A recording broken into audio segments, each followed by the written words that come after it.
এসআইআরের আবহে অসন্তোষ দেখা দিয়েছে মতুয়া মহলে। পূর্ব নির্ধারিত কর্মসূচি অনুযায়ী বুধবার থেকে আমরণ অনশনে বসে তৃণমূলপন্থী মতুয়ারা।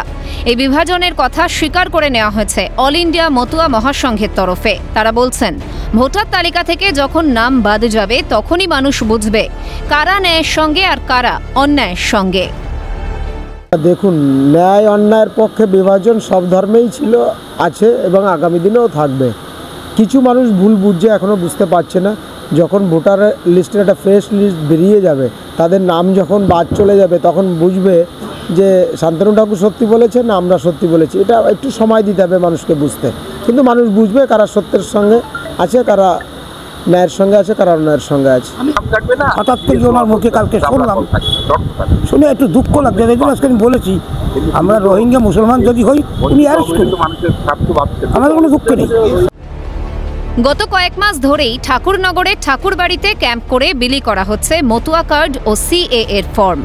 এরই মাঝে এসআইআর এর বিরোধিতায় আমরণ অনশন শুরু করেছে অল ইন্ডিয়া মতুয়া মহাসংঘ। আর এতেই প্রকট হচ্ছে ঠাকুরবাড়ির অন্দরের দ্বন্দ্ব। নিঃশর্ত নাগরিকত্বের দাবিতে সরব আন্দোলনকারীরা। প্রত্যেকেরই কিন্তু ভোটার অধিকার আছে। 2000 আগের লিস্টে সকলের নাম আছে।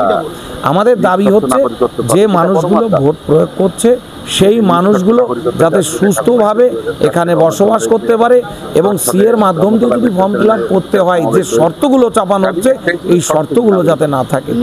নিঃশর্ত নাগরিকত্বের কথা আমরা বলছি। তিন দিকে তিন রকম পরিস্থিতি চলছে।